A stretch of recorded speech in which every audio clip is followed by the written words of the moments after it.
नमस्कार, मी पंजाब डक्क। आज आहे 28 ऑक्टोबर 2025। मी राज्याच्या दोन समुद्र आहेत, म्हणजे दोन समुद्र, अरबी समुद्र आणि इकडे बंगालच्या खाडीचा समुद्र। दोन समुद्रामध्ये दोन कमी दाबाचे पट्टे होते।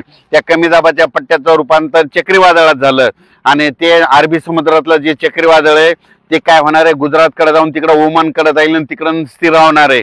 आणि ते काय होणार आहे, उद्यामध्ये 29 तारखेला ते स्थिर होईल।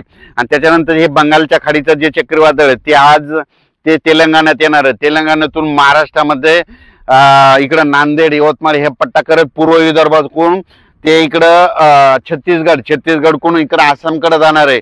आसामकडे जात असताना फिरत असताना चक्रीवादळ असं उलट फिरता फिरता दोन चक्रीवादळामध्ये बाष्प खेचल्या जाते। त्याच्यामुळे मला महाराष्ट्रामध्ये 3 दिवस, आज 28 तारीख, 29 आणि 30च्या दरम्यान राज्यात दररोज वेगवेगळ्या भागात पाऊस पडणार आहे। म्हणून हा अंदाज सर्व शेतकऱ्यांनी लक्षात द्यायचा।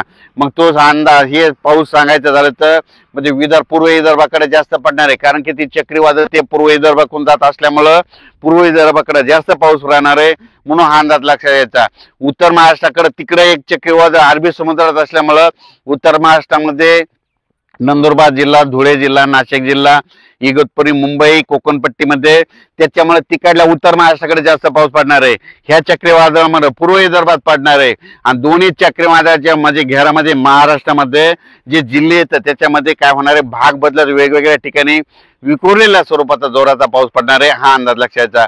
पण राज्यात मात्र 2 नोव्हेंबरला बऱ्याच ठिकाणी म्हणजे 1 नोव्हेंबर पासून राज्यामध्ये जे धुके धुराळी येणार आहे। आणि त्याच्यानंतर जसं 2 नोव्हेंबरच्या पुढे जातो 3 नोव्हेंबर, 4 नोव्हेंबर, 5 नोव्हेंबर थंडीमध्ये वाढ होत जाणार आहे आणि 7 तारखेला चांगली राज्यामध्ये थंडी जाणवणार आहे। म्हणून हा अंदाज लक्षात घ्यायचा।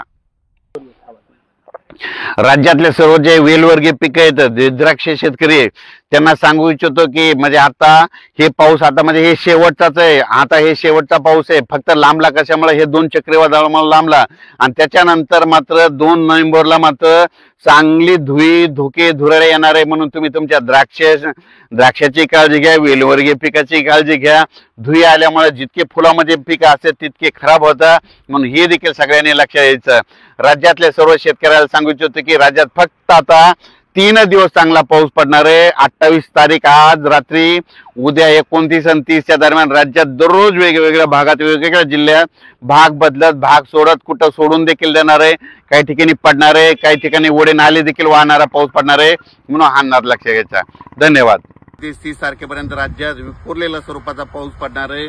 2 चक्रीवादळ असल्यामुळे हे राज्यात पाऊस पडायला आहे, नसा हे पाऊस गेला असता। म्हणून त्याच्यामुळे हे पावसानं मुक्काम वाढल्यामुळे म्हणजे 30 तारखेपर्यंत राज्यात पावसाचं वातावरण राहणार आहे। 1 तारखेच्या नंतर पाऊस जोर ओसरणार आहे। म्हणून हा अंदाज लक्षात द्यायचा। आणि हे मी माझ्या शेतामध्ये 1 एकरमध्ये कोरडवाहूला 48 किलो हरभरा पेरलेल्या शेतामध्ये आणि पाहू शकता।